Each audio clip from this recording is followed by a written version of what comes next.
ত্রয়োদশ জাতীয় সংসদ নির্বাচন পর্যবেক্ষণে আসবে ইউরোপীয় ইউনিয়নের প্রায় 200 পর্যবেক্ষক, যাদের প্রয়োজনীয় নিরাপত্তা দেবে ইসি। একথা জানিয়েছেন নির্বাচন কমিশনের সিনিয়র সচিব আখতার আহমেদ।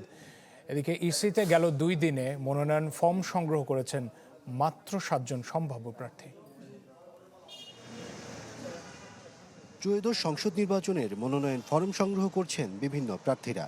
ঢাকা বিভাগীয় কমিশনারের কার্যালয় থেকে 4টি আসনের জন্য বিএনপি, জামাত ও স্বতন্ত্র প্রার্থীরা মনোনয়নপত্র সংগ্রহ করেন। এছাড়াও দেশের বিভিন্ন সংসদীয় আসনের জন্য মনোনয়ন ফরম সংগ্রহ করেছেন অনেকে। আমাদের প্রত্যাশা, সরকার, নির্বাচন কমিশন একটি ফ্রি, ফেয়ার, ক্রেডিবল ইলেকশন নিশ্চিত করার জন্য এবং সর্বক্ষেত্রে গুরুত্বপূর্ণ ভূমিকা পালন করবেন।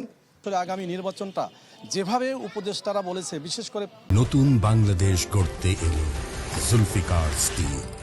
জুলফিকার স্টিল, ইস্পাত দৃঢ় অঙ্গীকার। মানে চিফ অ্যাডভাইজার সেভাবে হবে কিনা সেটার শঙ্কায় পড়ে গেছে। কাজে এই শঙ্কা দূর করার দায়িত্ব সরকারের।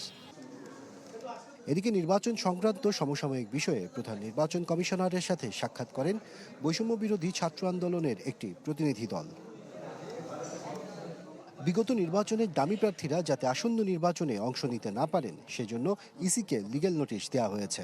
কনসার্ন জানানোর পাশাপাশি আমরা কিন্তু লিগ্যাল নোটিশও দিয়েছি নির্বাচন কমিশনকে, যাতে করে 24-এর দামি নির্বাচনে যারা প্রার্থী ছিল তারা যাতে করে কখনোই কোনোভাবেই যাতে করে এই 26-এর নির্বাচনে তারা যাতে প্রার্থী হতে না পারে সেই লক্ষ্যে আমরা লিগ্যাল নোটিশ পৌঁছে দিয়েছি এবং আমরা প্রয়োজনে আমরা রাজপথে তুমুল আন্দোলন গড়ে তুলব এবং এটা আমাদের অঙ্গীকার। এর আগে আগারগাঁও কমিশন সচিবালয়ে এক ব্রিফিংয়ে ইসির সিনিয়র সচিব আখতার আহমেদ জানান, ইইউর প্রায় 200 পর্যবেক্ষক আসবেন আগামী নির্বাচনে।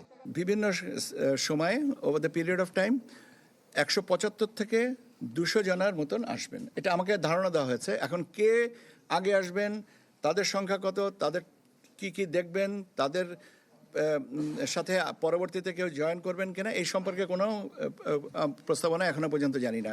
জানান, ত্রিপক্ষীয় চুক্তির আওতায় এসব পর্যবেক্ষকদের প্রয়োজনীয় সুযোগ ও নিরাপত্তা দেবে ইসি। ফ্যাসিলিটিস প্রোভাইড করব।